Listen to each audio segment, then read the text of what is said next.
New tonight at 6 o'clock, concerns over students partying in close quarters on the UConn campus. I feel it may not be the smartest option right now, just, putting everybody at risk right now, putting everybody's semester at risk. Students returned to the store's campus less than a week ago, and already videos of large gatherings are making the rounds on social media. Channel 3 Eyewitness News reporter Matthew Campbell is live for us in stores tonight, where school officials and students are sending a strong message to knock it off. Matthew.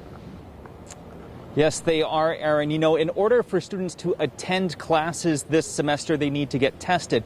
And so far, more than 3,800 tests have been performed. The positivity rate hovers at around 0.1%, so it's really good.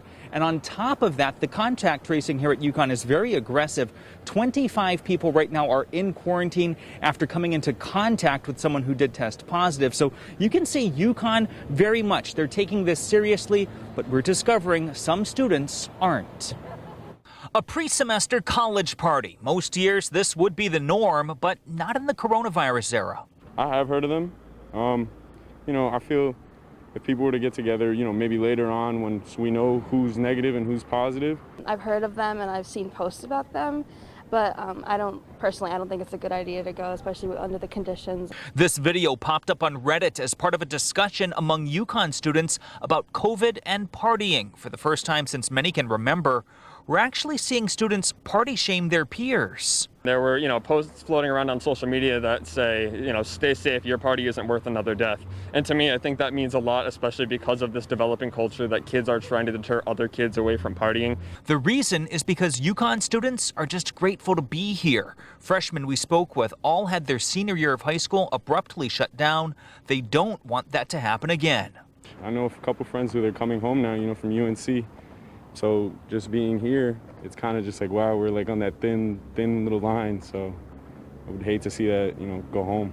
UConn and state police investigated reports of parties like these. While they are a concern, they say none of them violated the state guidelines of the 25-person indoor gatherings or 100-person outdoor gatherings. However, the university says it may violate the student code of conduct and could result in removal from student housing, probation, suspension, or expulsion.